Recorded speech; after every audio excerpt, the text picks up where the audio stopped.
UDr Khehlelezi utshela abantu ukuthi igama elithi Khehlelezi akusesilona igama nje, kodwa igama elithi Khehlelezi sekuyigama elikhulu, seliyi-brand. Uqhubekile wathi akasanaki izinto ey'shiwo abantu, wavele igama lakhe elikhulu, akasaphenduli noma yini, usevikela isithunzi sakhe negama lakhe. Yazi lokhu njani? Ake ngikuphendule. Ethaba egoli, ake ngikuphendule lapho. Uyazi uma ukhuluma ngokhehlelezi mfowethu, ngiyakubuzwa nje ungifonela uthi hey mfowethu naku ukhulunywa left and right, ukhulunywa izinto.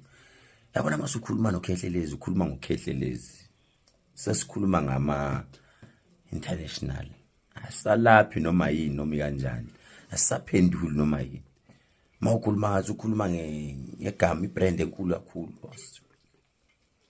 Kufanele uyibheke into siyiphendula, we don't just respond. Because we look at the brand, we look at the level, levels. We don't just answer now.